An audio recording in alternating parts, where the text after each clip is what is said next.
ஆண்டவராகிய இயேசு கிறிஸ்துவின் நாமத்துக்கு மகிமை உண்டாவதாக. பிரியமானவர்களே, இந்த நல்ல நாளில் உங்கள் யாவரையும் நான் வாழ்த்துகிறேன். இந்த நாளின் தியானத்திற்கென்று தெரிந்து கொள்ளப்பட்ட வசனம் 1 யோவான் 4ஆம் அதிகாரம் 8வது வசனமும் 16வது வசனமும். 1 யோவான் 4ஆம் அதிகாரம் 8 and 16வது வசனம். 16வது வசனத்தை நான் வாசிக்கிறேன். கடவுள் அன்பாயிருக்கிறார். ஆமேன். பிரியமானவர்களே, நேற்றைய தினம் தந்தையாம் கடவுளை பற்றி, பிதாவை பற்றி இயேசு எப்படி வெளிப்படுத்தினார் என்று பார்த்தோம். இயேசு கிறிஸ்துவே தந்தையின் வெளிப்பாடுதான். அதுபோல தேவனுடைய விண்ணக அழைப்பில் பங்கு கொண்டுள்ள நாம் இறை மக்களுக்கான ஒளிமயமான உரிமை பேற்றில் பங்காளிகளாவதற்காகவே, அதாவது பரிசுத்தவான்களுடைய அந்த சுதந்திரத்திலே நாம் பங்குள்ளவர்களாக இருக்கிறோம் என்று எபேசியருக்கு எழுதப்பட்ட திருமுகத்திலே 3ஆம் அதிகாரம் 3வது வசனத்திலே நாம் வாசிக்கின்றோம். பிரியமானவர்களே, நேற்றைய தினம் ஒரு சில வசனங்களை தியானிக்க கொடுத்தேன். வாசித்தீர்களா? பாருங்கள். ஆண்டவராகிய இயேசு கிறிஸ்து தன் போதனை முழுவதிலும் தன் தந்தையை, அவருடைய குணநலன்கள் பற்றியே பேசி தந்தையை எப்பொழுதும் மாட்சிமைப்படுத்தக்கூடியவராகவே இருக்கிறார். அவரே கூறுகிறார், நானாக எதுவும் செய்யவில்லை, சொல்லவில்லை.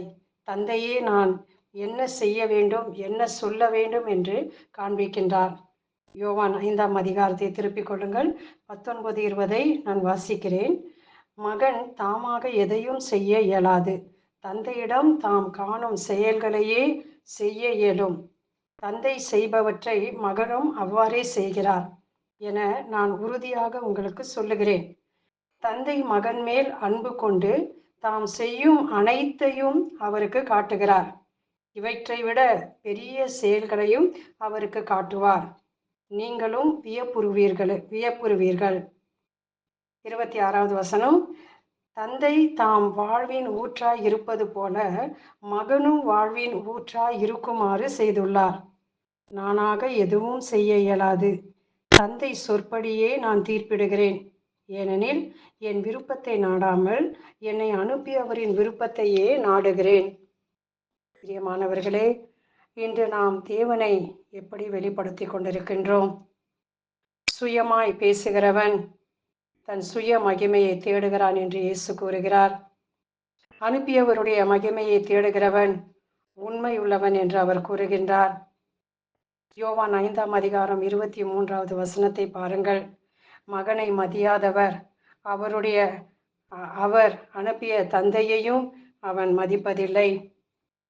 பிரியமானவர்களே, இன்று எத்தனை விதமான மனிதர்கள் இயேசு இல்லாமல், இயேசுவின் புரிதல் இல்லாமல், அவருடைய ஆழம் இல்லாமல், அவரை சுவைக்காமல், ஏதோ மேலெழுந்த வாரியாக அவரை அறிந்திருக்கிறேன் என்று சொல்லிக்கொண்டு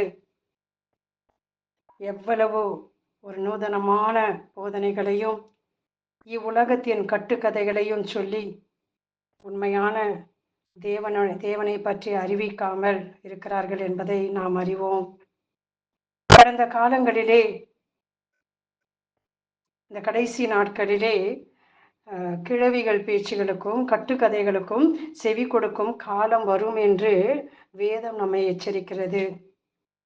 பிரியமானவர்களே, நாம் கிறிஸ்துவை பற்றி பொய்யானதை சொல்லி போலியானவைகளை காட்டும் கள்ள கிறிஸ்துவர்கள், கள்ள போதனையாளர்கள் நம் மத்தியிலே இருக்கிறார்கள்.